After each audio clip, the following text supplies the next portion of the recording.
War Eagle, War Report family, I'm your host, C-Dub, and today's show is brought to you by the great folks over at GWT2 Energy Consulting Services. Please be sure to check them out at gwt2energy.com.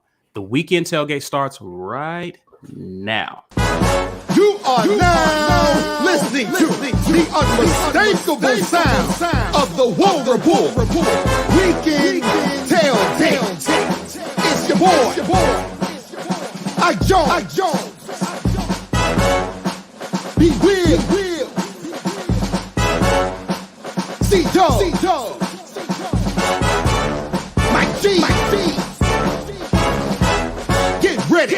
Sit on back as we bring you the War Report. Weekend Tailgate. War Eagle, and War Eagle. Auburn family, War Report family, welcome to the best online tailgate there is out here in these internet streets. Please come on in, smash the like button, guys. Drop War Eagle in the comments. Please drop your city, state. If you're new to the channel and are not part of the Auburn family, we want to hear from you. And please, by all means, share this video if you're on social media, whether it be Facebook or Twitter. Please add us at the War Report. I removed one of the hashtags because y'all wasn't using it anyway, but you have been using hashtag get your weight up. We appreciate that. And we appreciate you. We got some great stuff coming up, guys, this week. Some content dropping tomorrow for everyone. Our members already have seen it, but Mike G, what's coming, man? Hey, listen. Building rapport has grown and expanded, and so in our mission to bring you more information, more facts over feelings, we did an interview with Justin Ferguson over at the Auburn Observer. Listen, Justin was kind enough to talk with us for about an hour about recruiting numbers and bust up some myths about spend versus quality of recruiting class. You don't want to miss this interview. It was very educational. We talked about a lot of different things here, so I won't give away the whole interview. If you are an insider, you already have access to this, or you've already seen it. For everybody else, it will be tomorrow. So please go check this interview out. Again, Justin is a friend of the War Report, and we get a lot of good information from him. Please also go follow him on Twitter. He is doing some great things over at the Auburn Observer, a great guy to go to if you need facts about the Auburn football team. Other than that, listen, we are officially partnered with the Lee County Humane Society to raise money to save animals. Here you can see Ike and I are the beneficiaries of rescue animals. My dog is everything. I love her to death. I know Ike loves his dog as well too. I think, is your dog's name Milo, Ike? Milo, that's right? Him. Milo. This is Milo and Albie. You guys are looking at here. So, we set a goal. We set an aggressive goal for this year to raise $100,000 for a charity. This is a charity that we've chosen. We cannot do this without you guys. To the extent that you guys can go to our GoFundMe, you can find this link in the About section of our YouTube channel or on our Facebook page. And just any gift, whether big or small, is appreciated. So your support is always very appreciated. Other than that, become an insider. $5.99 a month will get you there. Right now, we have our next Chop It Up World Pro is coming with King Dunlap. We are breaking down O-line play next Thursday at 9 p.m. Eastern. So you don't want to miss that. It will be insider exclusive only. So join us this coming Thursday, at 9 p.m. Eastern. And we're going to be chopping up O-line play from A-Day with our insiders. Other than that, listen, we are giving away one more Bo Jackson Kansas City Royals card. To enter this drawing, I need you guys to do me a favor and drop a hashtag save a pet in the comments. That's all one word, hashtag save a pet. To enter this drawing.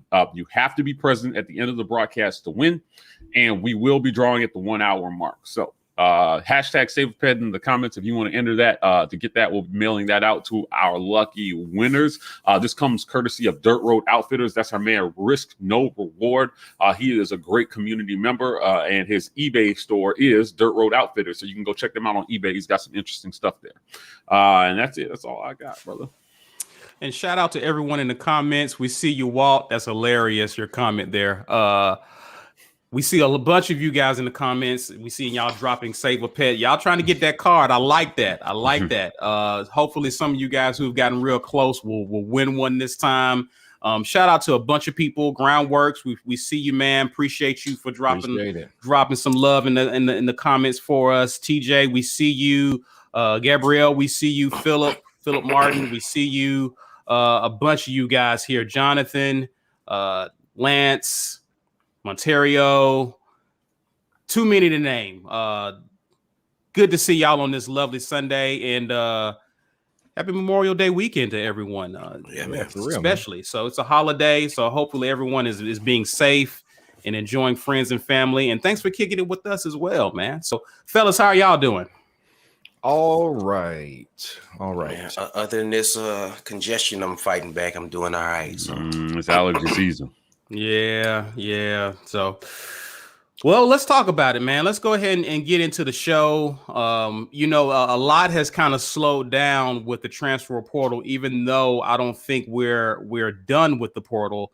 A lot of talk was made about TJ Finley's commitment last week to Auburn, and we'll probably continue to discuss him throughout the rest of this offseason in terms of what of his prospects to actually play, participate, be a part of the offense.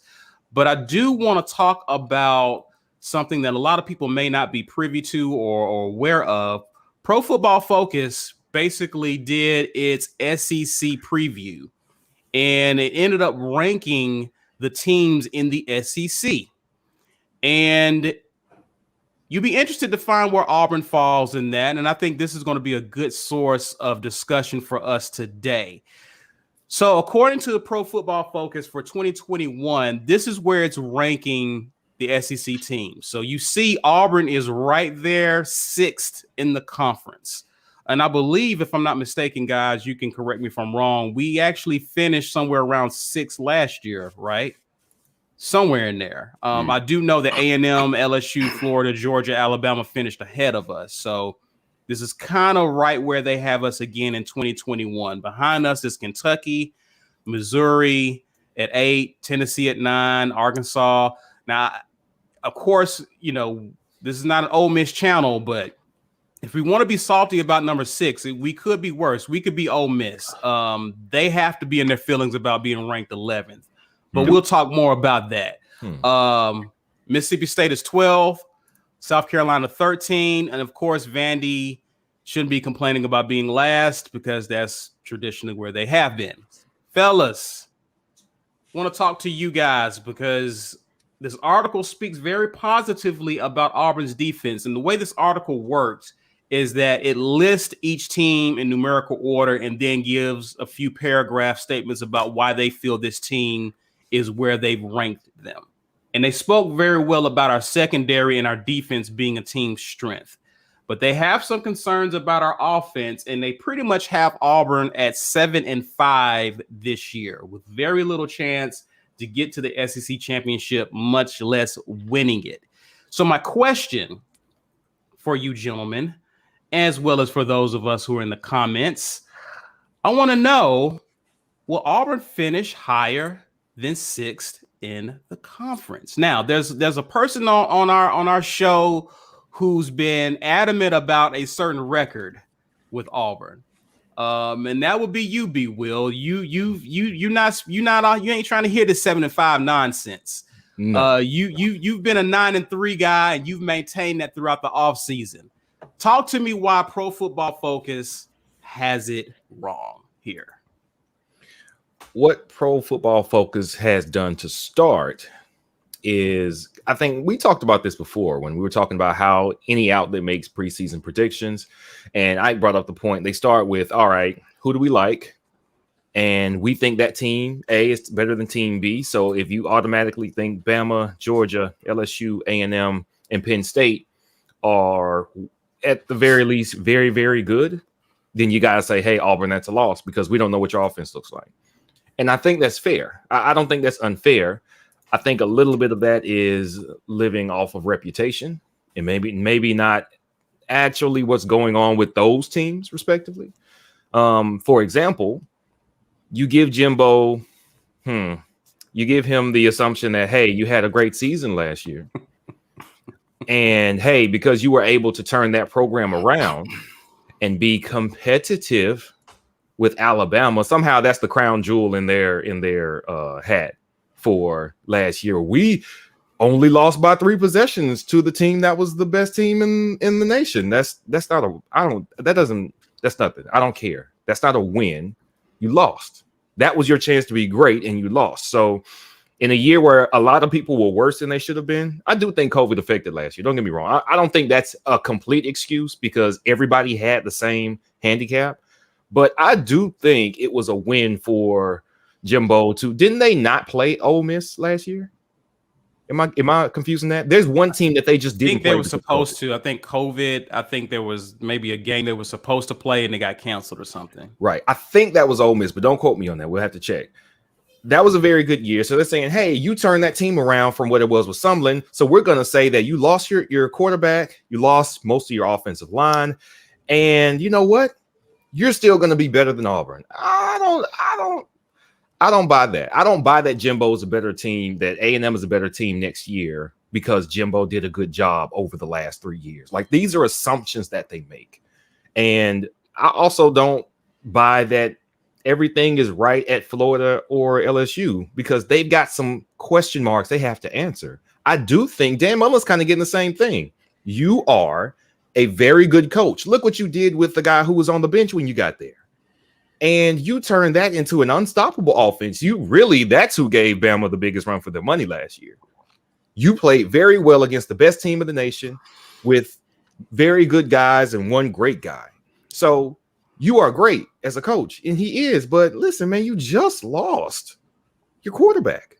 Your quarterback is playing with the best quarterback. And you start tight end. You had a very good start. You had a mismatch nightmare. Do you still have that guy? Is Tony not playing for the Giants right now? Like, everybody has to compensate for what they lose. Unless you recruit at the level Alabama does, you are going to take a step back when you lose that much talent. All right. So I don't think Florida's going to be as good as everybody thinks they are. I don't think A&M is going to be comparable to last season. I don't think they're going to win all but 1 or 2 very contested games. I see them with three or four losses, honestly. And I think that we can stand to move up 1 or 2 spots just by the experience of the defense.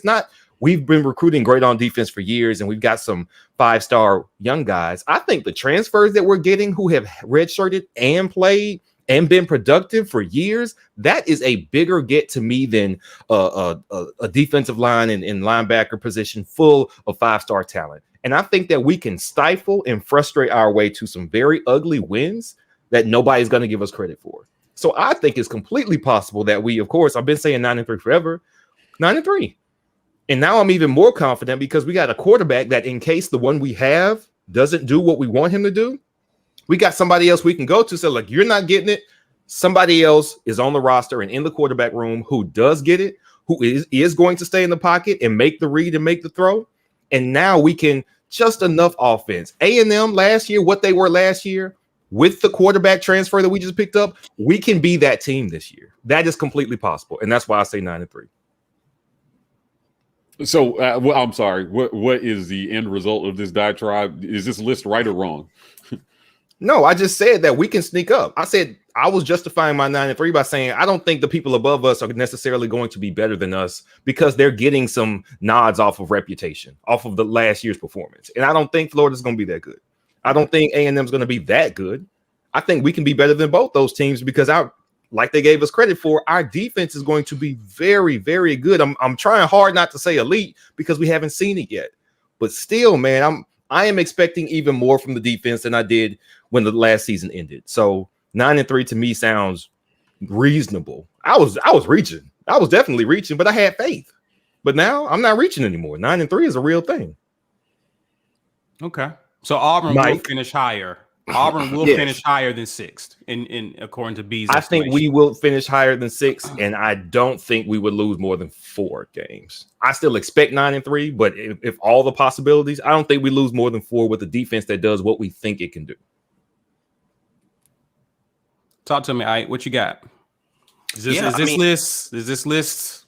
I think it's fair because it takes into account the fact that we have absolutely no idea where we're going to be offensively yet.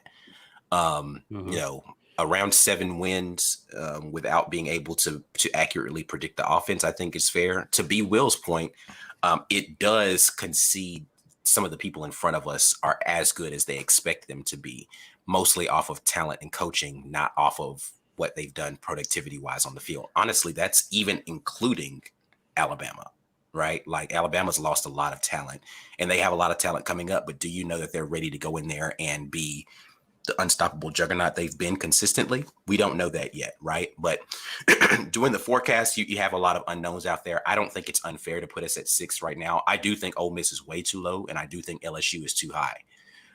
So 5 or 6 is where I would put us right now if I were doing the ranking. But yeah, I don't think it's unfair. I think it's accurate based upon the unknowns. Talk to me, Mike G. What you think? Much ado is made of these lists, right? Like, these preseason lists are about one thing. The last thing you saw is the first thing you remember. And that's what these lists reflect, right? So what did we see at the end of last season, right? That's what this list reflects. You saw an Auburn team that clearly had talent, but, we were too stagnant offensively. We hung our defense out to dry. We've been doing that for years. And there's a lot of question marks. You just lost your top 3 receivers. They have no idea what's going on at quarterback, right? And so when you talk about talent development, you just have to acknowledge this list reflects that the schools that are ranked in front of us have been doing a much better job at talent evaluation and development, plugging and playing. I don't care what they lost, right? That's part of being a good program is that you lose and you plug and play. Now, B was right about LSU last year, but I'll point out, man, they put 20 guys in the NFL last year.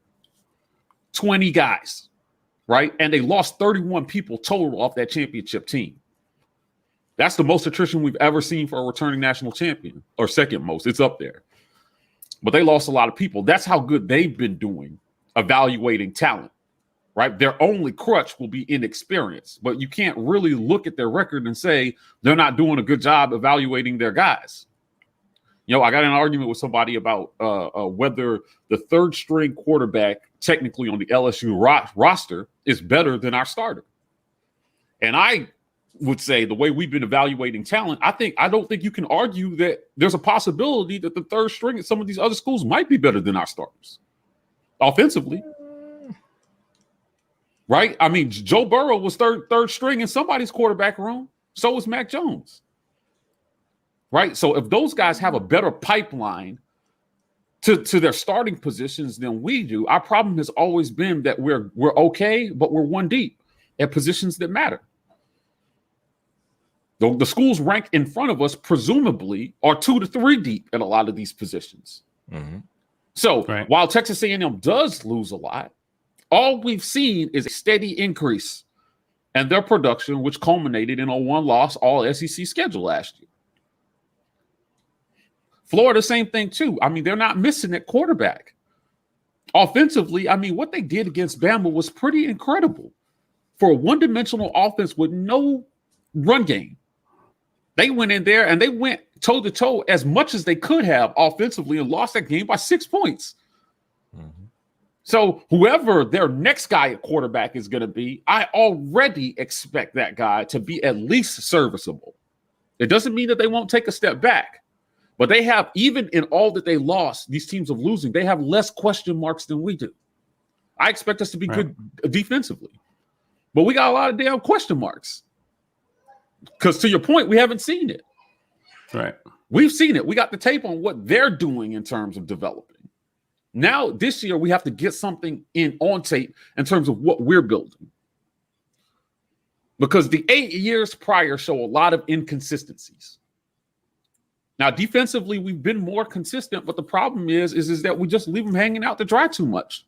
And then in the 1 year where they take a step back defensively, everybody cries that our defense wasn't as good. I was like, no, they've been good. They've been good for years. They just haven't gotten any help from the other side of the ball. So, again, who has the least amount of question marks and who has the better track record, that's what these lists reflect. That doesn't mean that that's where it's going to finish, but right now, Auburn is right about where they should be. Right. Middle of the pack SEC team. That's where we were at on everything last year. We were just kind of middle of the road. in terms of a performance, consistency, quarterback play, defensively, we were just middle of the road. And we lost some close games that we should not have lost. But when you have question marks, you go in and you lose to South Carolina. We should have had a chance against Texas A&M. That game should have been much better than it was. And then some of the other games that we lost, I'm just kind of like, man, like, listen, if we just develop some consistency and some discipline, then I'm all the way on B side. But the faith that he's talking about, I'm sorry, I just haven't seen it yet. Now I see what looks like a good process in place. Right. And if they made the right call on TJ Finley, the reason I like the TJ Finley call is because LSU is not missing at quarterback. Right. They're not missing offensively the last few years. So they had 3 guys in that room who they felt like could get the job done. Now, he was a true freshman last year. I think he was very unfairly and harshly judged for the game that he had against us. Because I saw some other things on tape that looked good. He just looked like a freshman. Right. Yeah. And playing an all SEC schedule. No cupcakes in there. So, we made him look bad. I don't know. There's no cupcakes in there, dude. We lost to South Carolina. We got no room to talk. Their quarterback beat South Carolina handily. So, if we're talking about, again, this list just reflects to me where we've been at in terms of consistency. We're not very consistent. And when you have question marks, but people acknowledge your talent, you end up right in the middle of the pack. With room to move up, room to prove people wrong. Ike's face is going to crease until it disappears. What you got to say, Ike? What's on your mind? I mean, it's going to take us off topic. The freshman quarterback, like, I don't like giving the freshman quarterback pass to people anymore. Like, we haven't given the freshman quarterback pass to our own quarterback because we've said consistently freshman QBs can come in. No, we've said consistently on this show, freshman QBs can come in and they can be better than what our quarterback has shown. And that's been proven over and over again throughout the nation, not just in the SEC. So I don't want to give the freshman quarterback pass to TJ Finley and his performance, regardless of what the situation was. Again, I was with you with everything else, but he was a freshman. I don't care. Yeah, but he wasn't evaluated as a starter. He was evaluated as a backup. That's not relevant to his performance on the field, though. He played. Did he come in and he played football games? How did he play when he performed? Yeah, some good, some bad. Correct. I'm not. So again, I'm with you on that. I'm with you on the unevenness of it. What I'm talking about is the portion where you were like, he was a freshman quarterback, and I'm like, that ain't. Yeah. But my only point in that is just saying it's going to take us off the topic. I got you. But like, I just throw that point out as my. Yeah. My only point in that is that when you're evaluating, I don't think you're holding what he produced against him in terms of evaluation. I think that his talent ceiling is just how we feel about Bo. Right, he's got a high talent ceiling. It's just unrealized, and are the coaches that we have going to be able to get that talent out of him? Right, that's the question mark that Auburn has, which is why we're 6th on this list. Right, if they had less questions about how this based on what we've done, because again, you can't just because we have a new coaching staff doesn't mean that you can discount everything that happened prior. As a matter of fact, everything that happened prior is exactly why we're on this list where we are. Right. Yeah. Right. No, so just a lot of question marks, right? I mean, I'm just saying, like, I think that reasonably, and the reason why I'm on this, the reason why I denounce 9-3, right, is because I don't want to give fans the expectation that if we win fewer games than Gus, that we're moving backwards this year. I don't think that's the case. I don't want anybody to think that. I want people to know that a 7-win season can be a successful season for Brian Harsin in year 1. When you're having to clean up as much stuff as you did from the last one, last guy. Anything over 7 wins is a bonus for me this year. And if he pulls out 10-2 or 9-3, it won't matter to me. Again, I'm not reading into that unless he does it again the next year. Well, it sounds to me like we're trying to condition the fans on how to gauge a successful season rather than looking at the win and loss column. Right, especially for a coach in his first year. right? Right. And so again, to your point, Mike, I've seen people on message boards saying, "Hey, we need to be 9-3. We need to be this. We need to be that." I just want to see consistency. I just want to see a team that looks prepared week after week after week. I want to see a team that adjusts and actually play to its players' strengths. I want to see that for once. I want to see us. I want to see us not leaving our defenses on, keep putting our defenses out there because we're going 3 and out.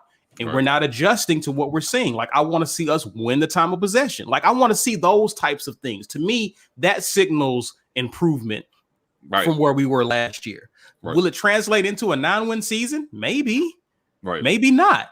But we're seeing things that tells me that Brian Harsin is changing the culture at Auburn. The thing about, I think we got spoiled with Gus Malzahn in his first year because he took a 3-9 team to the national championship.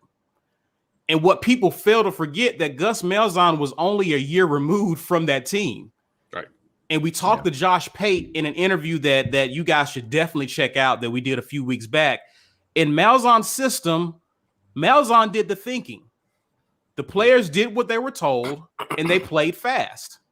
Well, now we have a coach coming in that wants the players to actually think. They want them to read the defenses. They want them to make calls. They want the quarterback to run. That's a completely different shift from what Auburn has been doing. Right. So there's going to be mistakes made earlier in this season. They're not going to get it right all the time. They're going to have some miscues on their first road game in a big environment, a la Penn State. Like that's going to be a test for these guys because they're having to do something they've never been asked to do. But that's all a part of the development piece. Right. They're learning how to read defenses and play the game rather than be told, run this play or else. Yeah. Listen, no, go ahead. Go ahead. I was going to say the only thing I will say as a caveat to all of this, and I saw someone say that here, Jerome D, I want to make sure I shout this out really quickly, is I don't think the coaching staff is coming in here saying 7 wins, 6 wins. Mm-hmm. In their minds, they want to win now, right? And I think that they should. That increases my expectation of what I anticipate seeing on the field slightly more. I'm not ready to jump to 9 wins yet, but I am ready to push myself from 6, maybe 7 to 7, maybe 8. Like, I'll give us another. And it also tempers what my expectation is for, based on what you just said, Caesar, about the needing to be able to think for yourself on the field being a difference of what I think the leash looks like for our quarterback, right? Like, I think it's not just about whether or not he will make mistakes in the Penn State game, right? I think it's going to be how he makes those mistakes, right? Right. If it is, I read the defense wrong from the pocket and threw a pick, like, let's think about the scenario that we had with Demetrius in A-Day, right? He didn't read the linebacker sinking into the coverage, but he knew he had his tight end, right? He threw it late to the tight end, and that allowed the linebacker to come in and make that pick. If Bo Nix makes that kind of mistake at Penn State, I don't think that gets him yanked. The type of mistakes that you will see from Bo Nix that gets him yanked are South Carolina last year, running outside of the pocket unnecessarily at times and forcing throws into guys when they're not open and then being late and bad with your placement on those throws, right? Or, it's going to be things that show clearly you haven't decided that you want to play within the offense. You still want to be a hero in scenarios, right? Those type of things I think get Bo Nix yanked. Not, I made the wrong read here, because he's not used to doing that yet. So you expect him to make those mistakes. So that's a part of a maturation process. You can't yank a guy while he's maturing. And so I don't know. I think it's going to be interesting, but my expectations of what I feel like we can be are increased a little bit more, just because I anticipate a coaching staff that goes into halftime and says XYZ. All right, that's not working. We're going to come back out here in the second half. We're going to do something completely different. We're going to adjust to what we see on the field, and the players are going to start to get that and adapt that into their mindset. And again, I think our defense is going to be brutal next year on folks. And so, because those things happen, it makes me a little more optimistic. Again, where this isn't a show where we're giving our win losses necessarily, and I'm not ready to do that yet. But I do have a higher level of optimism about what we can be based upon those things. Yeah, to answer this question, I think that Auburn can finish higher, but I'm not looking at them being top 3 or even top. Like they may move up a spot based on how I think Auburn finishes this upcoming season. Right? Because I if think you people finish, who are like right below us are better than what they have them ranked. So I don't know. We'll see. Yeah. I mean, again, they're not like, again, I would be surprised if Ole Miss finishes the season ranked 11th. Like, I think they're going to knock off some people. Arkansas gave people problems last year. They are primed to get better. I don't think Mississippi State is the same Mississippi State last year. I think they get a little bit more legs up under him in the second year in Mike Leach's system. I think it is just going to be, this what makes it so fun is that you just never know how it will play out. And teams are at different stages of their own development. So, again, I think Auburn can finish higher than 6th, but this is not a disrespectful list by any stretch of the imagination. The logic and reasoning for why they're concerned is spot on, and it's one of the things we've been talking about this entire off season. And so I just look to see if this team can begin to move away from the things that have pundits placing us 6th in the conference, right? When these lists do come out, are they seeing growth? Go ahead, B. My bad. That's what I think upset me about the list. If you read the article, they're like, oh, well, they were really bad last year, and Bo was very mediocre to bad last year, so they're going to be bad this year. Like, did we not just change the entire staff? Did we not just get a completely different head coach, a completely different offense? We have tight ends that are ready to catch passes. Like, everything changed about our offensive identity and philosophy. How could you use our offense from last year or the year before that as the reason to say we're going to be bad this year?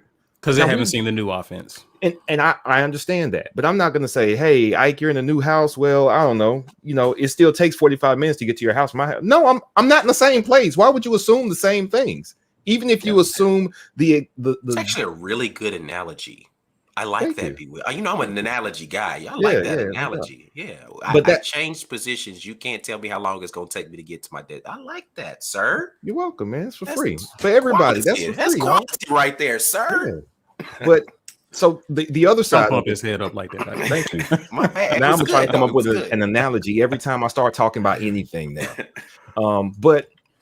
And I don't want to beat a dead horse, so I'm not going to say the name, but we had a staff and a philosophy. And as we talk more to the reporters, so listen, if y'all haven't, let's watch the Building Rapport with Yana Hahn. Please go watch that. Just talking, it's not like they're dishing on, here's a big secret about Gus that nobody knew. No, but when you just talk to players, you talk to former players that didn't play under Gus, but they tell you what a culture was with winning. And the more you hear about the culture in our last staff, it was not good. And even though I know Mike is big on, well, these other places have developed, and not really. Everybody on that list ahead of us doesn't have a proven track record of developing. Dan Mullen is a proven offensive coach. He is a great mind.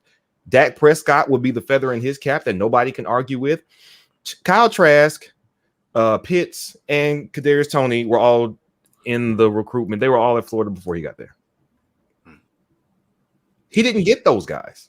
Now, he trained Trask up. I will give you 100% credit for that. And I have talked numerous times about how that game against Florida for us, that's when the light went off for me. Like, oh, Dan Mullen is that guy. This is it. So, I have seen the evidence. So your argument is that nobody in our offense develops, nobody in our conference develops. Pretty much. No, see how I said nobody has a not everybody. I said not everybody. There's only 5 teams in front of us. There's only 5 teams in front of us. I know who's in front of us. So who does? Tell me who does. Right now, Alabama's a juggernaut offensively. Yes, obviously. Without a question. That's all right. Georgia is not a juggernaut offensively. They've had question marks every step of the way, pretty much since Kirby Smart's got there. The one year they weren't a question mark was when they had 2 all-world running backs and a great offensive line. Ever since then, they have been shaky. Okay, so not Georgia. Next. Okay. Florida had a great run with great talent, but right now, are you telling me you are 100% sure that you completely swap out all the pieces that made it great and they're going to be just as good? I think that's a stretch right now because we haven't not Florida. Who's next? Okay. A&M, again, always had great offensive line talent. So that should be a constant for them. They'll lose some experience, but I'm not saying they can't be good, but you had somebody who was there a long time. And even though Kellen Mond wasn't great, He had seen a lot of miles on the field, and that lets you be a very decent quarterback, at least, and he was that. Now we are assuming that the guy behind nobody Mond is what equally as good. Like, I don't know. We don't know these things. For all the things we don't know about us, we don't know that about some of these other places too. We just don't. I made him mad. He left. I'll just play. Yeah, somewhere. But I think it's an assumption to assume, just like we're assuming, hey, we don't think Ole Miss is going to be that bad. Do we know that these other teams are going to be that good?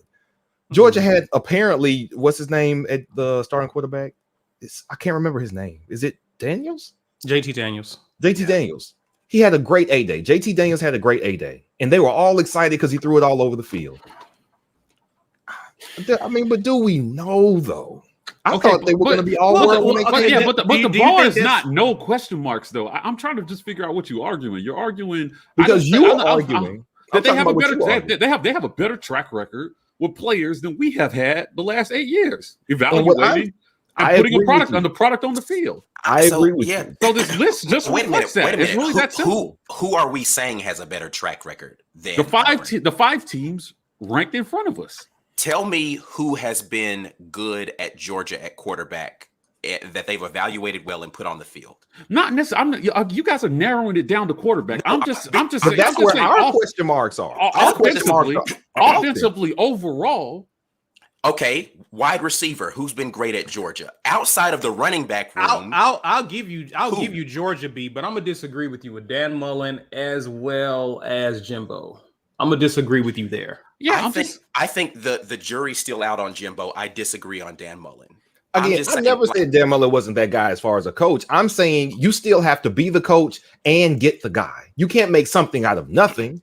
And so do we know that the guy behind the jury's still out on but I think that Mullen has done more with less though. That's the only reason, and he's in a place where the talent is richer than it was at Mississippi State. Correct. And my thing with Dan Mullen is not necessarily about his ability to develop or even recognize talent. I think it's kind of he's a surefire recognizer of talent.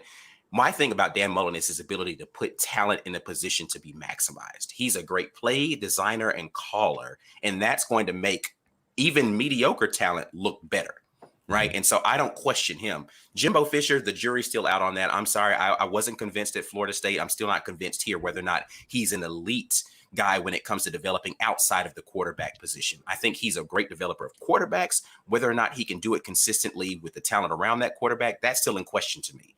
Okay. But my argument was quarterbacks, but okay. Yeah, but that's what I'm saying. That's why I'm taking it back to the quarterback position, because that's fundamentally the question that we have at Auburn, because we haven't missed that running back for real at Auburn. Where we have underdeveloped has been offensive line and quarterback. The position groups we don't even know because we haven't been able to get the ball to those guys. That's true. I mean, what do we know that we had at wide receiver? The guys that have left Auburn and gone to the NFL, Darius Slayton's a perfect example, underutilized at Auburn. Seth Williams, super talented, underutilized at Auburn.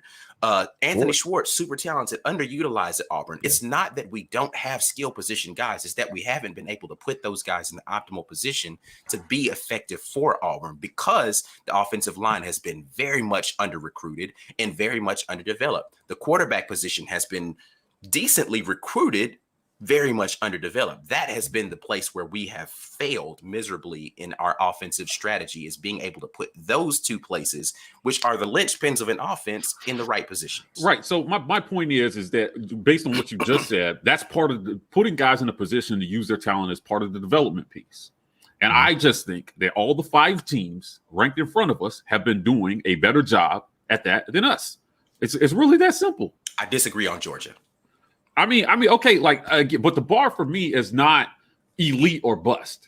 Has it just been better than us? I think Georgia has been equal to us in that. Okay, they've gotten better guys from the start and still been as mediocre on that side of the ball. They just had better talent everywhere else, including defense. Okay, that's 1 out of 5, right? I'm just saying overall, I'm just saying that when you look at this list, right, it's not a statement. When I see lists like this, it's not a statement about whether or not. They did make a pretty definitive statement in here and saying that they think that we're going to have one of the worst pass offenses in the league. And while you can't know that, I can't say that statement is a stretch. It could be. I mean, listen, it could be. It could be. About it. Right. And there are a lot of reasons why it could be. Right. Like, so until we see it on the field, yeah. But until now, I don't really have until such a time that I see something on tape from this coaching staff. Right. I just think, you know what? Hey, it's up to them to go out there and prove this wrong. I don't take offense to the statement based on what we put on tape. That's fair.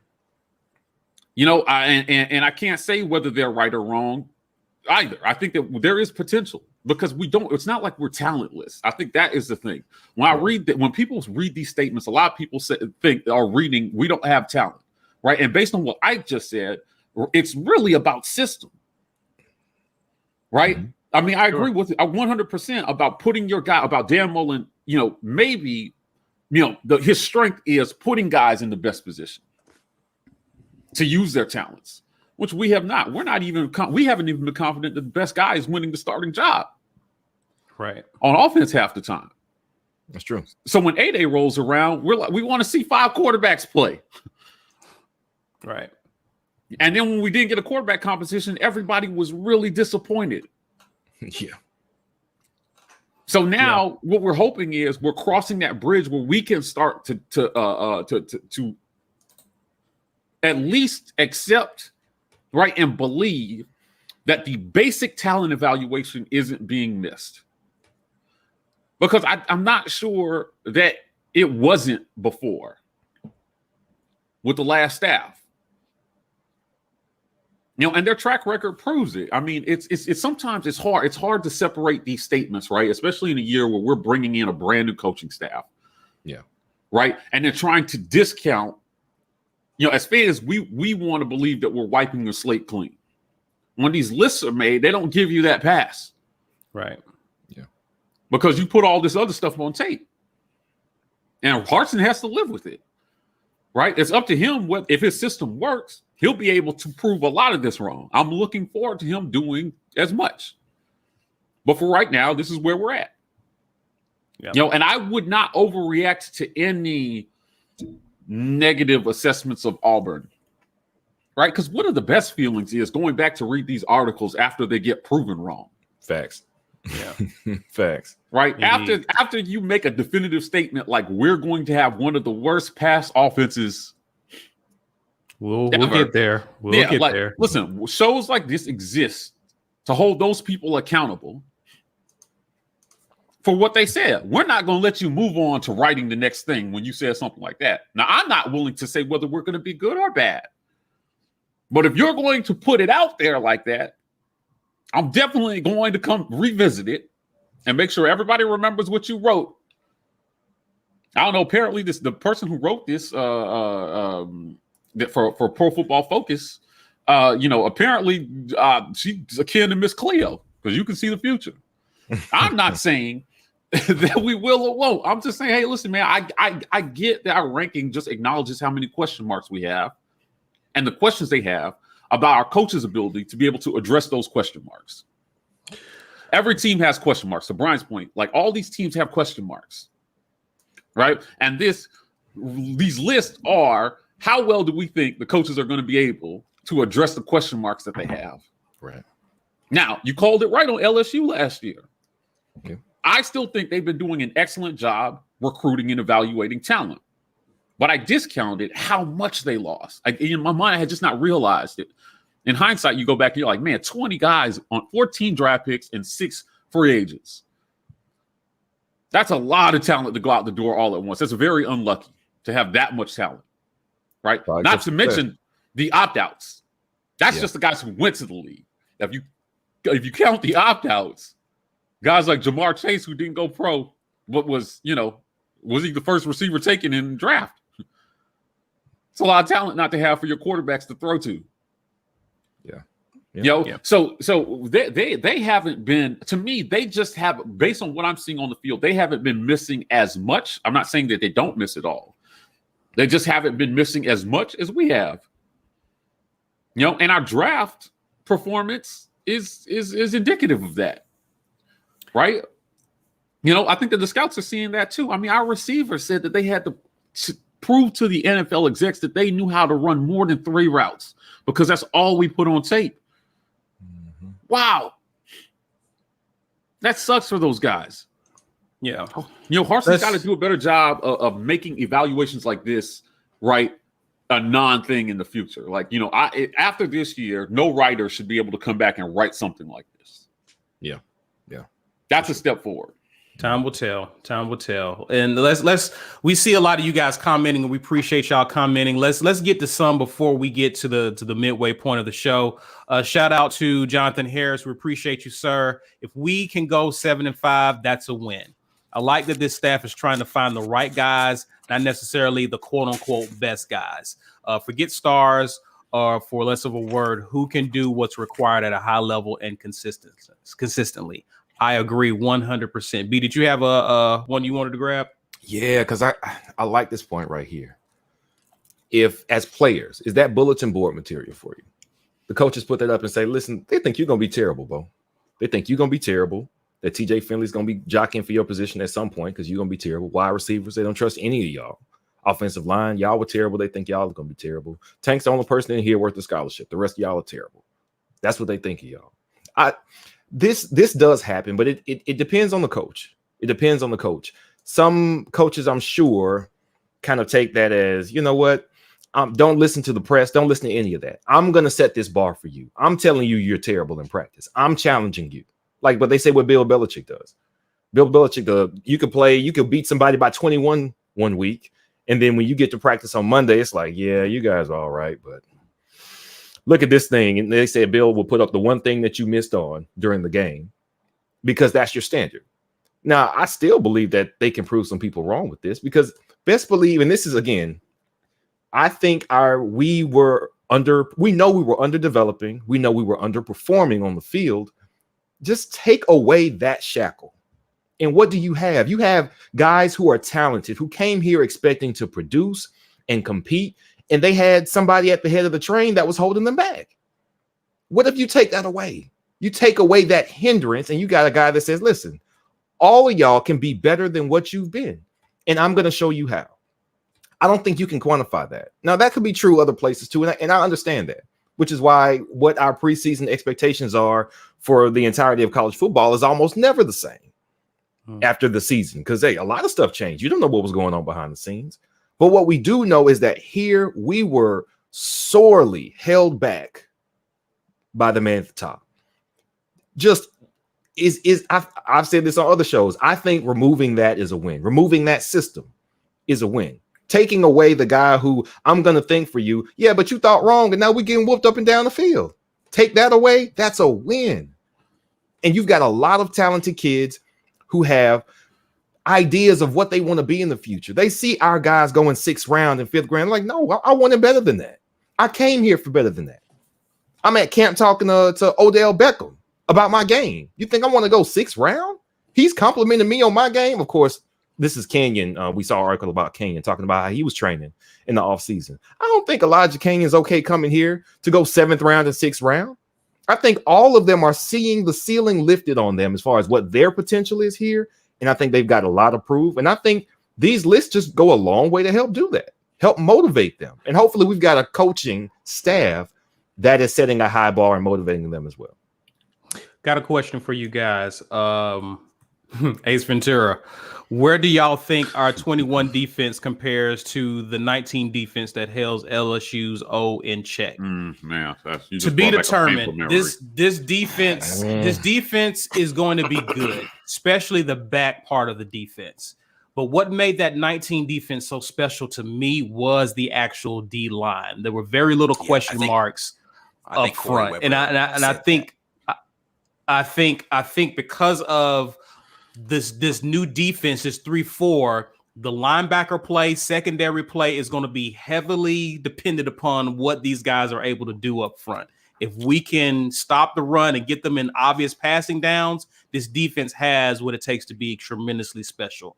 But we've plugged in some guys. We've appeared to have upgraded the talent up front. Time will tell. I like the additions we've gotten in the offseason, but that's going to tell us, for me, if this defense is going to be as comparable as 19. But what you guys got? Yeah, listen, Auburn's issue has always been consistency, right? Like, we get flashes of talent we have good years followed by bad years followed by mediocre years, and I don't want to spoil it for those who have not seen the Justin Ferguson interview, but it highlights a lot of what our issue has been in terms of bringing talent in and talking about recruiting and what we do.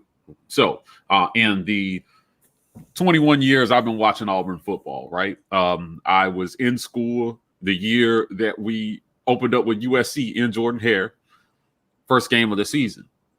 And I see some comments here about how we never get respect. One of the reasons we don't get respect is because we're not consistent. And every time the media does choose us, we consistently underperform those expectations when we're chosen. That's a fact, right? Because 2003, we came out a preseason 6-7, depending on which publication you were looking at. USC came in low teens, 17, 18, 19, somewhere in that. And we lost 23-0. Now, going in to 2004, everybody felt so burned by that, right? Despite all the talent they felt like we had in 2007, you don't know what to do with it. And your quarterback's a question mark, even though they gave him the benefit of the doubt before the 2003 season, and you're hiring a new offensive coordinator. What are the chances you're going to be able to turn it around in 1 year? Well, we know how that went. But the previous year is what kept us out of the national title game that year. Clearly, we belonged, right? And the consistency is what earns you the respect in these rankings, right? I'm tired of being the school where we have to fly under the radar to have a good season. Every once in a while, I want to be picked to win, favored to win, and win it. Right. That's where we're hoping Brian Harsin will take this program. Yeah. We're picked to win, we're favored to win, and we win the games we're supposed to. And it doesn't mean you're not going to lose a game that you're not supposed to every once in a while. Bama does it. LSU does it. Georgia does it. Those guys lay eggs, but they lay significantly less eggs than we've been laying over the last 20 years. Yeah. Right. So, don't lay as many eggs and show us some consistency. And I keep stressing to everybody, I would not even if Brian Harsin comes in here and goes 11-1 in year one, I would not overreact to it. Right. Yeah, it's going to be difficult to not overreact to whatever you see, whether it is more losses or more wins than the expectation. But what you have to do, as we've said consistently, is look at what the performance is year over year to determine how good the coach is. What I do like, again, is the mentality of I'm going to bring some guys in that I feel like are ready to play today so that we can build a winning culture. And then some of the younger guys who we bring in have winning as their culture, right? Not struggling to win, but like we're going to come in and we're going to win day one. And then the culture becomes winning. And we set that culture today. So I'm going to go in, I'm going to go get some guys who know how to play, who have seen development at other places maybe, and are ready to come in and work now to get W's. And so our culture is set from day one of winning. And that's what I expect us to see on the field is guys going out there ready to win today. Agreed. Before we get to some announcements, we appreciate that, Ace Ventura. Appreciate that. Also, happy birthday, Blake Robinson, man. I'm seeing my guy. The comments in the birthday. Happy birthday. We already shouted you out in the comments, but we want to say it here. So happy birthday, my brother, man. Enjoy your day and your holiday as well, man. Great time to have a birthday. Mike G, man, what we got coming up? Listen, so we are officially partnered with the Lee County Humane Society. I want to go ahead and get this in again. If you want to enter this drawing, hashtag Save a Pet in the comments. This comes courtesy of our guy, Dirt Road Outfitters. That's risk no reward in the comment section. He's donated these cards for us to give away to you.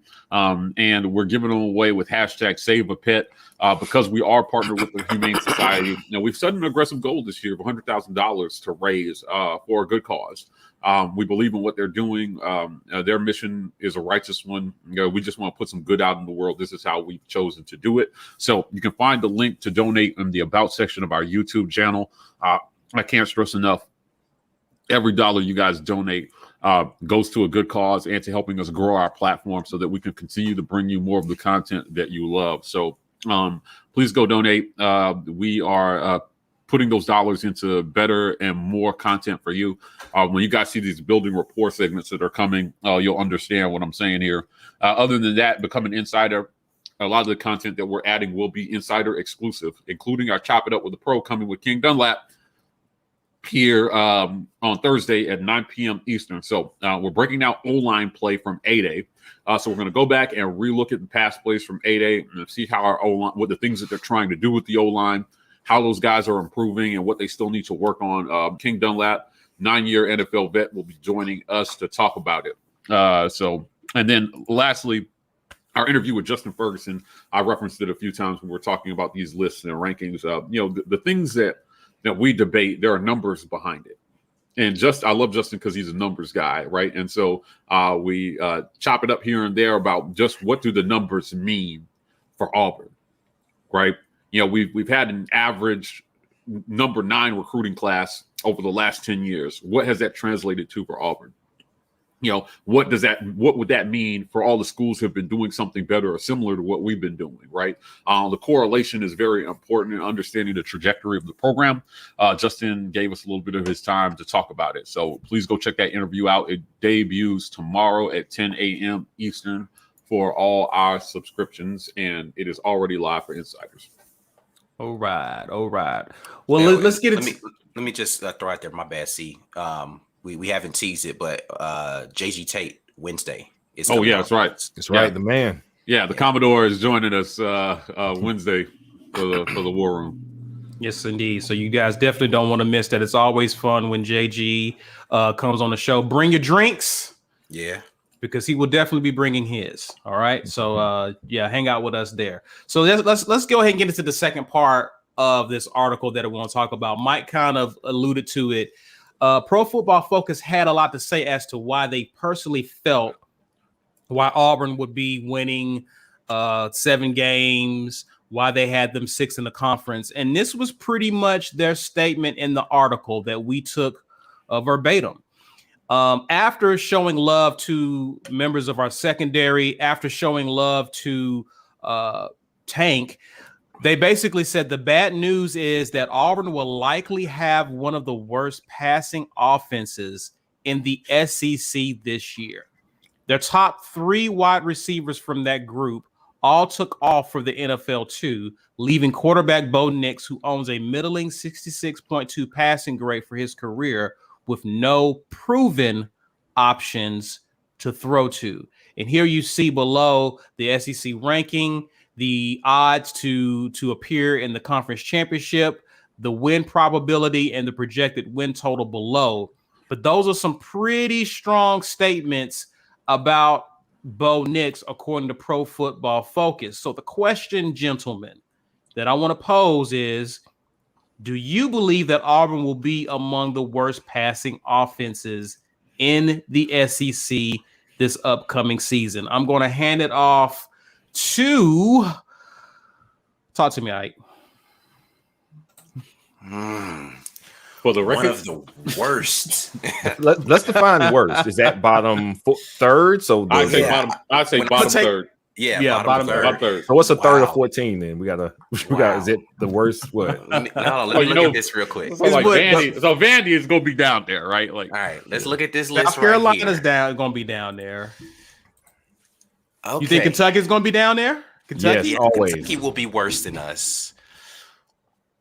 Oh, wow. Tennessee will be worse than us. Passing wise, will Arkansas be worse than us? We're going to be in the middle of the pack. I don't want to put us in the bottom third. I say bottom, let's say 10 or worse, because third to 14 is like 4.6 something. So 14, 13, 12, 11, 10. Are we going to be 9 or better? Yeah, I think we'll probably be around 7 or 8. We'll be in the middle of the pack of the SEC in passing offense, based upon no information today, right? Like, so, I'm taking into account all of the things that I know right now today about our pass offense. We do have unproven receiver talent, right? I think we have a ton of talent, unproven. We do have a quarterback who, for what everybody feel, I don't care how you feel about this statement, who has proven to be inconsistent with his mechanics, his ability to remain within the pocket, and his accuracy. We can talk offensive line, we can talk scheme, we can talk all of those things. At the end of the day, what Bo Nix has been to this point is inconsistent in his mechanics. That ain't got nothing to do with offensive line. Right. In his ability to be accurate with the football, that has little to do with the offensive line, and with his ability to remain within the pocket and operate within the pocket. That does have something to do with the offensive line. So two of those three things Bo Nix can control, and he has been inconsistent in two of those three things. So with all of those things being in play, better play calling will help that out. Better offensive line play will help that out. Leaning on that run game will help those things out. Does that mean we will have an offensive explode? Because you have to think about, Bama has been prolific on offense the last. So are we going to be prolific? I don't know about that yet. Florida has been prolific in the pass game. Ole Miss is going to be continuously prolific in the pass lane. Mike Leach is a prolific passing offensive coordinator. So those guys are in our conference right now. So I just named at least 4 teams that I expect to be really good offensively as far as passes are concerned. Then you get into the guys where it's debatable, right? You don't know what you're going to have in Texas A&M from a pass standpoint. They've been okay, not great as a pass offense. They've been leaning on the run game. So are they going to be better than us passing the ball? I think we're probably neck and neck with them as far as that's concerned. They're going to have a better guy traditionally at developing the quarterback position, but it's going to be a new guy throwing it. Georgia hasn't been great as a pass offense, so I don't expect them to be better than us at passing. Maybe equal, right? I just don't know yet what I'm going to see from Georgia. But, South Carolina, abysmal. Tennessee, probably abysmal. Vanderbilt, probably abysmal. Missouri has been pretty good passing the ball, right? Yep. And so I think they're going to be high. So 8, 9, that's probably where I expect us to be, in the middle of the pack. I can't see us being better than that. I mean, not right now. Yeah. Yeah, I don't see them being among the worst. But again, to the point we previously made about Auburn being ranked 6th is based off of what we've seen on film in the past. Right. Yeah. So it's easy to assume that, and it would probably be almost probable if we still had the same coaching staff in place. One of the things, just to give some context, because someone made a comment earlier, and a lot of them have come in since. They asked where our run game would be. Mm-hmm. Our run game will probably be towards the top of the conference. But one of the things that Pro Football Focus mentioned in terms of what moved us at 6 was Tank by himself won't be able to get us over the hump, because defenses are just going to stack the box and force Auburn to beat them through the air, which brings into this whole comment that they made about Bo Nix and the concerns that they have given the inexperience at the wide receiver position. So that's where this whole conversation comes into play. Now, my question to B. Will and Mike, Ike, you've already spoken. I'm if you can jump in if you want. Yeah, go ahead. But where does Auburn need to be in passing in order to show improvement and actually be a problem in the SEC? We got a good running back, 2 running backs, but where does this offense do? I don't think we have to be at the top, but where do you think Auburn needs to be? Listen, let me go ahead and put this out there. I have an unorthodox answer to this question. Okay. I don't care. They have to get it on tape, what they're trying to do, so that they can sell to recruits that we're actually trying to do it. Now, we had a segment with Josh Payton. I asked this question. I said, Josh, what does year 1 have to look like for Brian Harsin in terms of recruit? What does he have to accomplish to show? What is his pitch to recruits? Why Auburn? Right? And his answer, I thought, was very intelligent, is that you have to show recruits that you are trying to do the things that you say you're trying to do, regardless of whether it works or not, right? So that you can pitch to recruits, hey, man, we want to do this. You can see it on tape, but it just wasn't successful because we don't have you. That ball wasn't caught because we don't have you. That throw wasn't made because we don't have you. That block, that blitz wasn't picked up because we don't have you. Right. But it's a hard pitch to recruits now. Right. Because here's what happens. If our passing game looks iffy and they go into ball control mode and run Tank into the ground, it might be okay in terms of trying to recruit a running back. But good luck trying to sell to QBs and wide receivers that your passing, that you can get them the ball if in year one you come in and you shut the passing game down because of what you don't have. You have to try to do it. You do. And if you don't, it's going to be a really tough sell. So and if you don't have the pieces now, it may look rough. This is why I'm not ruling out that we might be in the bottom third. Because if you have to try to do it, it may look rough in the beginning if guys don't do their job and hold up their end of the bargain. We just don't know whether they're going to do that. We know we have. It's not in question whether we have talent. I don't think that's in question. At the skill positions, we have talent. We have talent at wide receiver. I think we have a wealth of talent at wide receiver, just unproven, undeveloped, untapped. You know, at quarterback, questionable. You know, we know we have some talent. Questionable about maybe where that ceiling is at because we just haven't seen it. For this passing offense, I just think, again, they got to get something on tape. I think that's what I'm more concerned about. Show us what you're trying to do with this offense. Because that's the same thing recruits are going to be looking at and making the choice about whether to come to Auburn or not. That's not what it was in the past. We interviewed Devin Aromashadu, and we're like, man, why Auburn? He knew coming in that we didn't throw the ball a whole lot. And then he ended up playing in an offense with 2 top 5 running backs.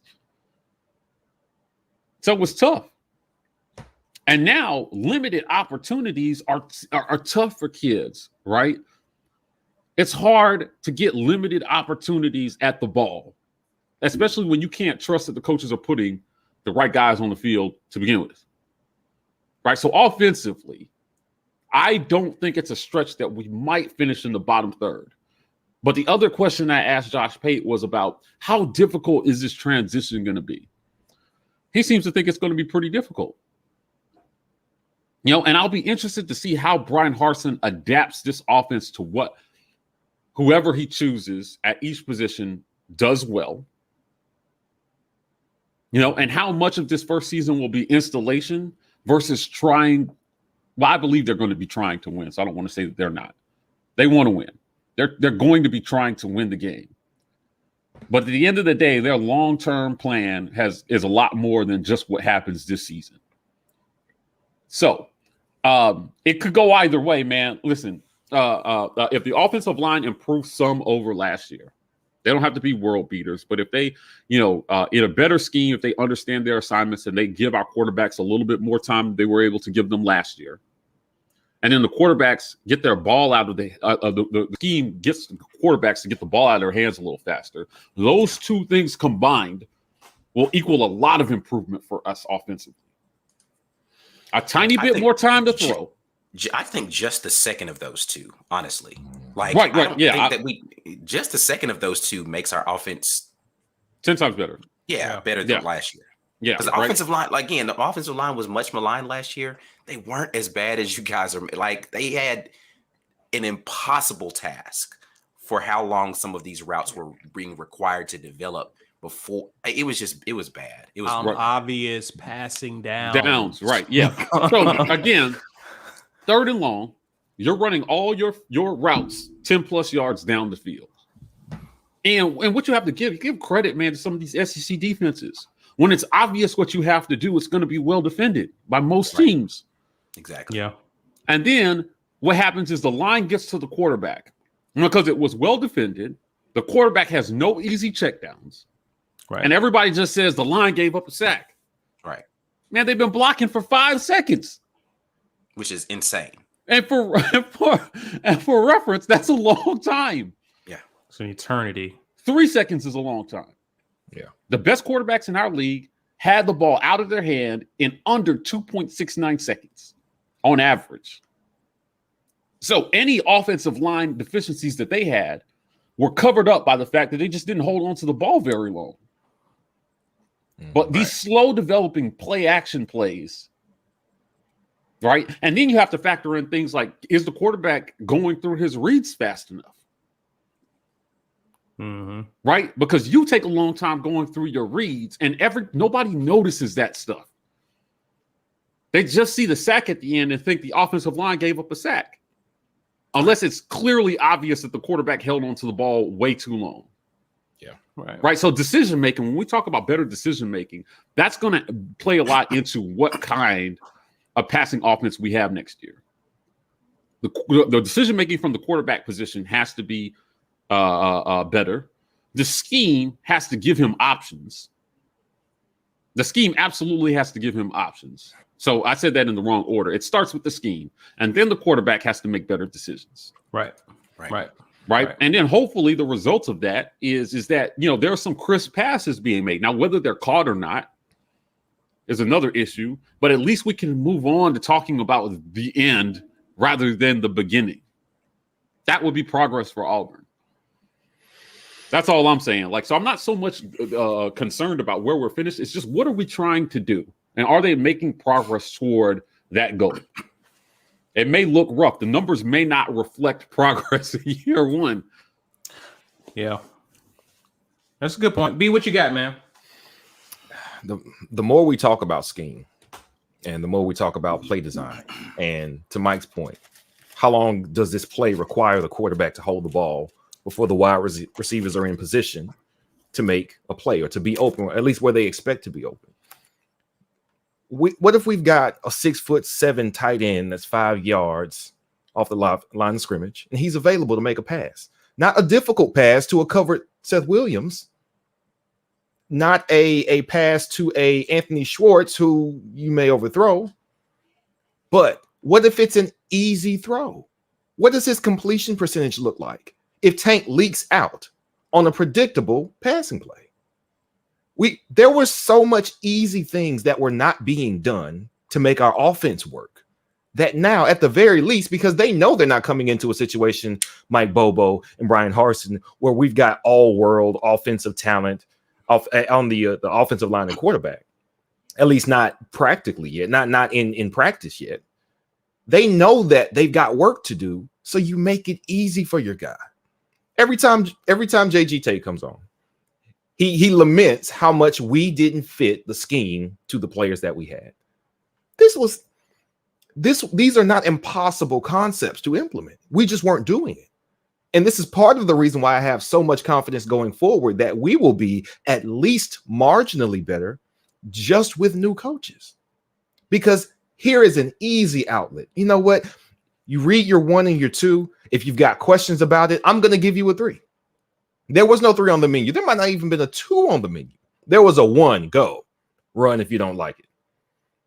Now you've got more options. Now there's a way to keep our offense moving, keep our offense on the field, give our defense some rest, keep your completion percentage up. There are so many better things that can be had when an offense makes sense, and it makes sense for the limitations of the personnel that you have. So for those reasons, I think we end up, I would say lowest 8, highest 6. I think that's the range. The other teams have so many question marks. The teams that I would think are below us, Vanderbilt. I mean, come on. Kentucky. I saw a couple people commenting about Kentucky and saying, well, y'all believe in Gatewood? Like, listen, we never said we believed in Gatewood to be, he's not Joe Montana now. We just said we wanted to see him as an option when we saw what Bo was doing. And I don't either. I don't think he's a passer. I wanted them to throw him in there and run some option. Why not? Yeah. Bo wasn't looking great when we were losing those games. So you didn't pull Bo because you felt like it gave you a better chance to win. All right, we lost anyway. So what would it have hurt to see Gatewood? Nothing. We still lost. And I want to say it was Chase that made this comment. It says, as long as they can turn Bo into the game manager, he accused Mac Jones of being. Yeah, like that's possible because you don't have to make the outstanding read. Y'all know I don't like Jimothy. Y'all know no, we didn't know that. That's well documented. Yeah. Yes. What he did last year was not turn Kellen Mond into the passer that Jameis Winston was. That's not the type of season Kellen Mond had. What he did, he made everything really easy for Kellen Mond. He said, here, we're going to run this ball. Our offensive line is great. Why would we put you at risk throwing the ball? You've had a shaky year or two under me. Let's make this easy for you. And when the time comes and we have to throw the ball, I'm going to have you some options that I know you can complete. And when those options came up, more often than not, Kellen Mond got the ball to the right place. And as the season went on, you saw some things like placement. Hey, you're 7 yards off the line, and I see a DB coming to your left side. I'm going to put it on your right side. And now you can make that catch and get a couple extra yards for us. We have not seen that here. We're not talking impossible things. We're talking make a good decision with a very good alternative that I have for your first or your second route with your wide receivers. And we're going to get something instead of nothing. And yes, we can win 9 games. Again, all of this is predicated on the assumption that our defense is going to be very, very good. Somebody asked 2019 good. I don't know. I think we'll be better at each level. Totally. Instead of 2 all-world guys on the defensive line making life better for everybody else, I think we will be a more complete defense than we were in 2019. But Derrick Brown as an individual talent, I can't say we'll be a better defensive line because what he could do from the inside was like, I haven't seen that in a while. Like, it's been a while since I saw that. But pass rushing, we should be unreal rushing the quarterback in a league where everybody's going to want to throw it. Like, we could be really scary. So it wouldn't take all world offensive season for us to be very good. And I think that's why I'm leaning closer and closer to 9-3. I was just wishing at first, but now I'm starting to believe it. And I'm glad I said it early, even though I didn't completely believe it. But yeah, I don't think it takes a lot. Bo being a game manager, which is exactly what we should want him to do. And if he does well in that respect, maybe the coaches can give him a little more leash. Here you go. You know what? You did all right when it was time for that. You made that read. You went to your third option. You didn't force it. You didn't get out of the pocket to make the throw. You know what? Let's put some different stuff in there for him next time because we think he can do it. It's possible. I got a question here by Blake, the birthday guy here. He wants to know. I'm gonna throw this question to you, Ike, because you've made some comments about the probability of having Finley in an offense like this. What if Harsin and Bobo offense fits Finley's skill set and he goes on to be the starter and a stud? What are some things that you've mentioned about O-line play does become a big factor because of Finley's skill set? He's much more. Someone asked a question earlier in the show. Do we feel that Finley has a better pocket presence than Bo? Yes, we all agree that. Yeah. But that also brings into question the play of the O-line because he's not the scrambler Bo is. What are your thoughts on what this offense can be if Finley was to win the job over Bo Nix in the fall? Like, so the question for TJ Finley is, has the game slowed down for him yet? Right? Like, he definitely has a more calm presence in the pocket. He's not. So, and I think I said this on our last show. He doesn't have the athleticism that Bo Nix has to escape. So he's never had the ability to really just rely on that and just get out of the pocket and take off on guys. So he's had to learn how to develop from within the pocket, and he's got a big, strong arm. The question is whether or not it slows down for him in his reads and ability, number one, to escape the pressure effectively and make a good play down the field, right? Consistently. And number two, his ability to just understand what the defense is presenting to him pre and post snap, because that can be different pictures. If those things happen, I think that TJ Finley can be great. We don't know that yet. The problem is, and this is what Mike was talking about earlier, TJ Finley was inconsistent last year. Same things that we said about Bo Nix. He was inconsistent in showing that. He had certain games where he showed it really well. The Arkansas game, if you look at the highlights from some of those plays, he made some really great throws. He made some throws that were like, it was kind of suspect, but it turned out okay, right? And so it's you get a mixed bag when you're with TJ Finley right now of whether or not he is going to be this elite talent that can dissect a defense. I've never said that about Bo Nix. I don't think I've ever used the term he dissected a defense really well with Bo Nix, right? What I have said is I've seen some elite ball placement and arm skill and arm talent from Bo Nix.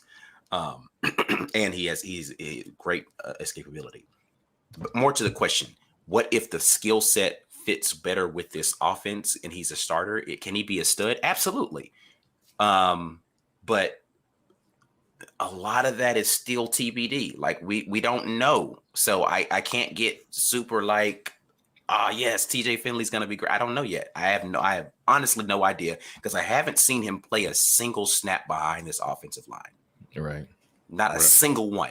Right. And so until I see him play behind this line, then I can't tell you what he's going to be because the LSU scheme is different. So what it required of that offensive line is different. This scheme is different from what it was last year. So it's going to require from this offensive line is differently. If I were to put TJ Finley in the A-Day game and give him the same number of snaps that I saw from Grant Lloyd, do I think that those are complete? My bad. I know I was supposed to bring up that. Your boy. You can bring him up. That's fine. But if I were to put TJ Finley in those same scenarios, do I think some of those end up as completions? Actually, yeah. I do. Just because I see similarities in their pocket presence, their stature, their arm strength, but I see a little bit better accuracy out of TJ Finley. So could potentially be really great because it puts our offense in better position to move the chains consistently. But again, potentially, I don't know what the actuality of that is going to be yet because I haven't seen a single practice. I haven't seen a single scrimmage, nothing out of him yet. Right. And so I don't know. I know that's kind of feels like a waffle, but that's just the honest opinion right now. I mean, no, it's true. It's true. We don't know. It's too much. It's too Elizabeth Carano has made an appearance in the chat section, people. What's up? Shouts out to her. Mike, I didn't know if you had any more comments closing out, but we do have a question for you if you don't have any other comments.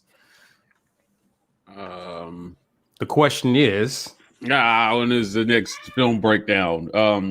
I love that question. It's coming this Thursday with our guy King Dunlap.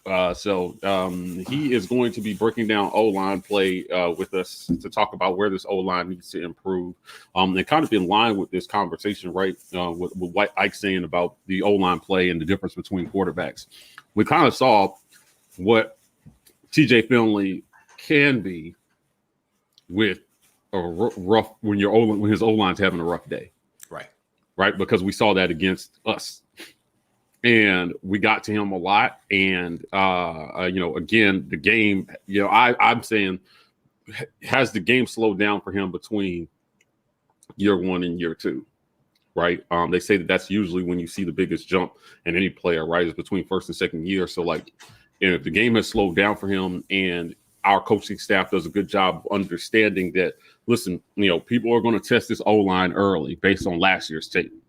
If I'm playing Auburn early in the season, I'm pinning back my ears and I'm coming after the quarterback and I'm making you prove that you can beat me throwing the ball.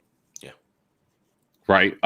It's because you can have open receivers if your quarterback can't hit them or can't go through his reads fast enough, or can't throw guys open, or doesn't have good ball placement. It kind of neutralizes that aspect of the game. And so, in fairness, I've defended our O-line a lot because I feel like they take a lot of unnecessary heat for why the offense didn't go. And the whole lazy statement about, any offense could work if your O-line does their job. Where I take issue with the fact that a lot of people have an expectation, a bar level of perfection for the O-line, and then excuses for everybody else. You're going to get beat sometimes.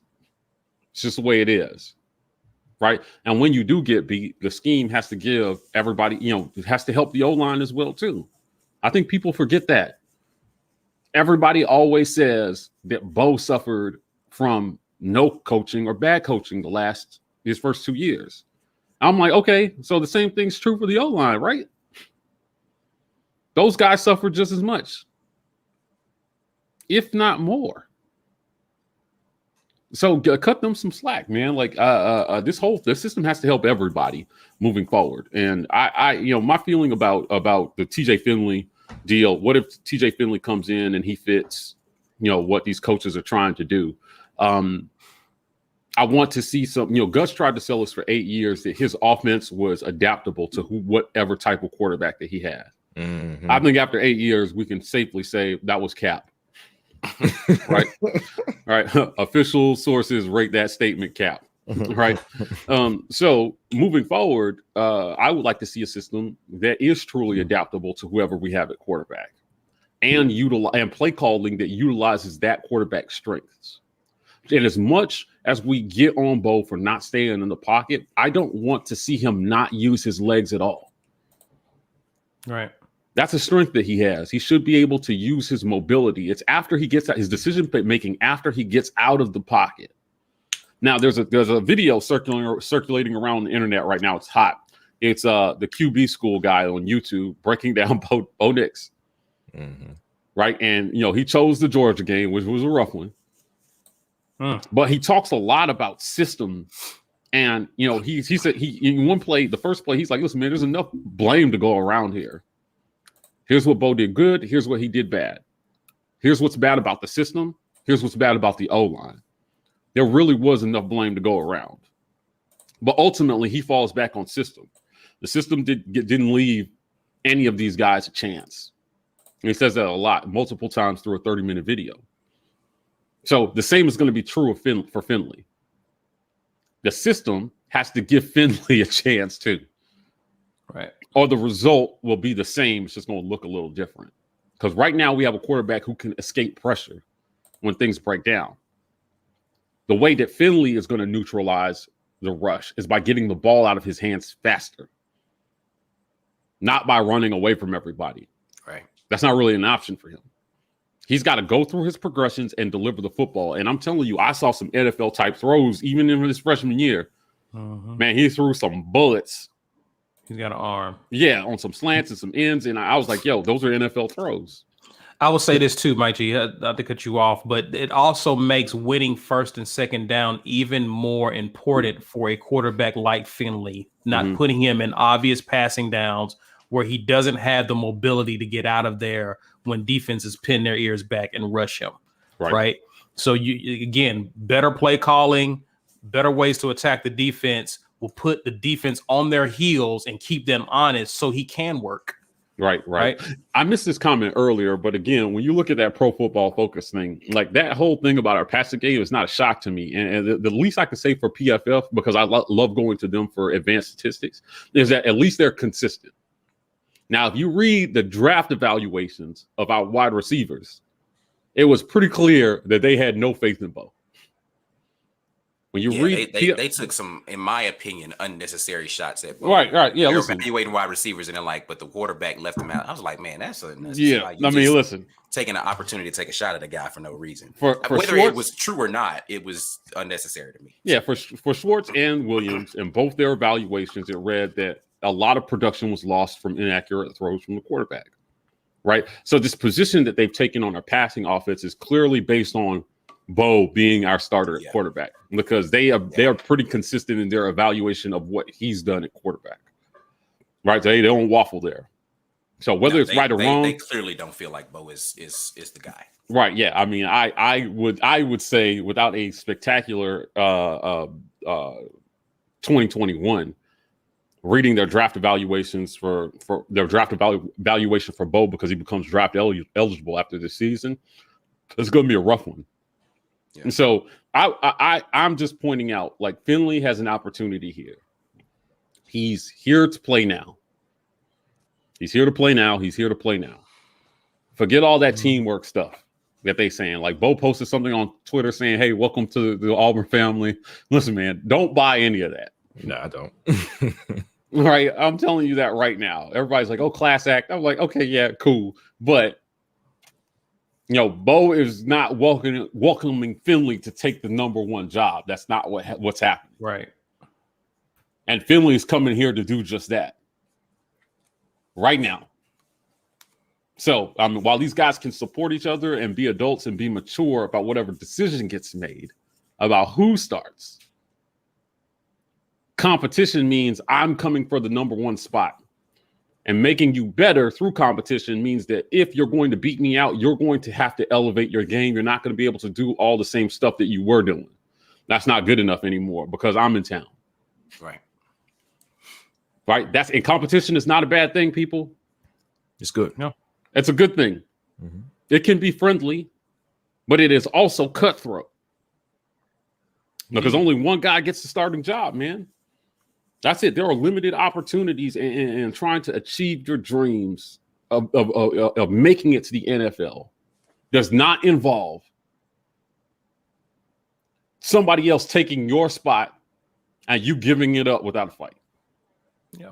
So I expect these guys to duke it out, use what tools are available and at their disposal. And then at the end of the day, as fans, we can sit back and say, you know what? Bo won the job, but we're in good hands if, for some reason, he gets hurt. Yeah. That's all I'm saying. So, listen, guys, we thank you. Listen, we're at the hour and a half mark, and I love our comments, man. I love how we're just educating each other on what cap means when Mike G said it earlier. Like I love how y'all have each other's back and help each other out. Great statements about the QB competition. We look forward to it in the fall. And I'm pretty sure you guys are looking forward to seeing who's going to win this Bo Jackson baseball card. So I think it's that time, right? Ike? Yeah. Well, we got a couple more seconds before we do this, but hashtag save a pet.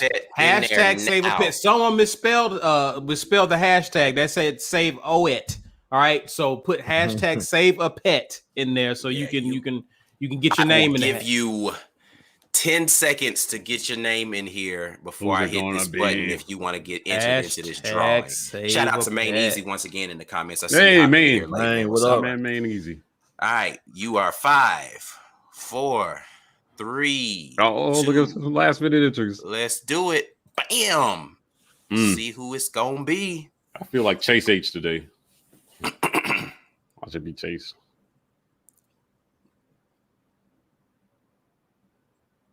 Oh, my hero Bill. No, I'm not bad, bro. All right, listen. It was real close. It always trick you right there at the end, man. But listen, my hero Bill, if you are still here, you need to shoot us an email. Well, make yourself known. Hold on, wait. Time out. Yeah. You got to be here to win. I'm about to say, make yourself known in the comments. So comment. Otherwise, I'm gonna redraw. So, like, listen, I'm gonna spin it again if my hero Bell is not still in the comments. So y'all don't do that, Corey. Him just yet. Don't do that, Corey. Don't do that. Oh, last second indeed. All right, there you go, my man. All right. Email us at thewarreport@gmail.com. Corey was like, redraw. He ain't here. Nah, he's here, man. At gmail.com, and to get claim your prize there, we will send that in the mail to you.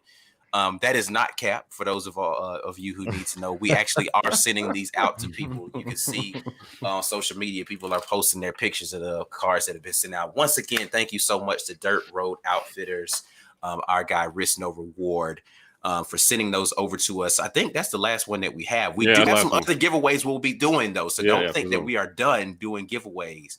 This is just the beginning, man. If y'all continue to support us financially, we will find ways to get y'all some dope stuff out here in these streams, man. So we're gonna do our thing. Anyway, that's it, man. Congrats to you, my hero Bell.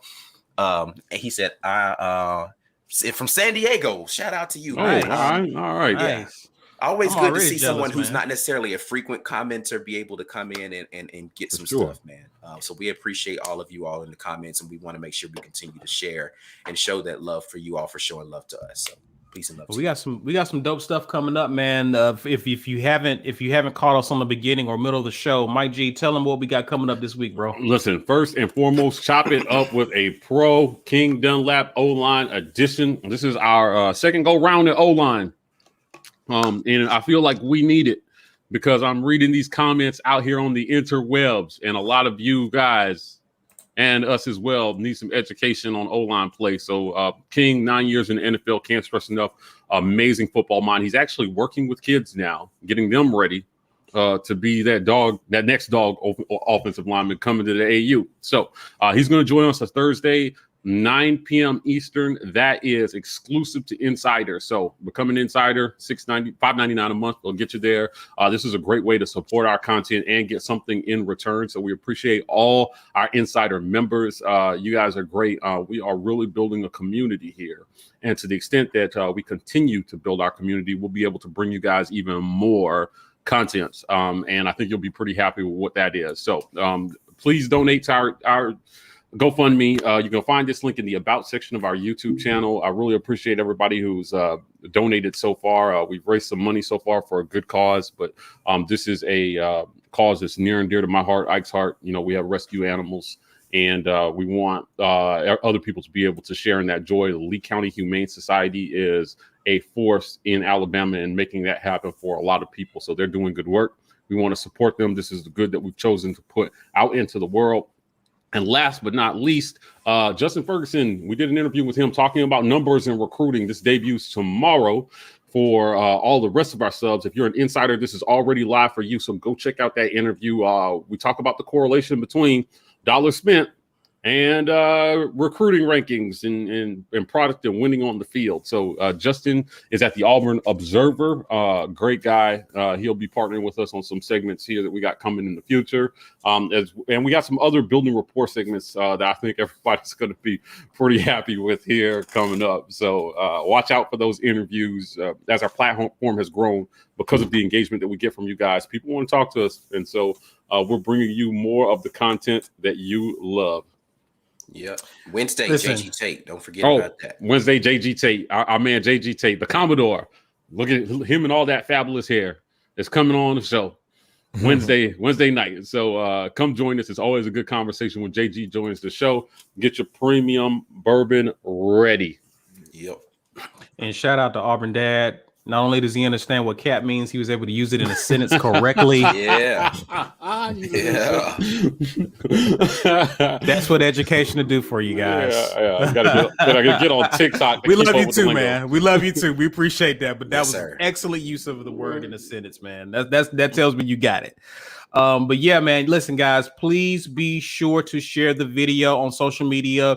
You can add us at the War Report, hashtag get your weight up. And guys, please listen. I saw you can like and subscribe to us on YouTube. Please do that. Instagram and Twitter at the War Report. But some of you guys were dropping some facts or not, and y'all were dropping some good ones in the comments. Listen, if you're on Twitter, tweet it to us at the War Report using hashtag facts or not. Okay. That way we can use your question when we actually do our show. So we want you to get credit for it. So if you're on Twitter, please tweet it to us. We're at the War Report on Twitter. You can also find us on Instagram as well. We're TW Report on TikTok. That's it for now, but there's more to come in a few weeks, guys, or the rest of this week. We will hope you have a great and safe holiday weekend. And as usual and always, War Eagle. War Eagle.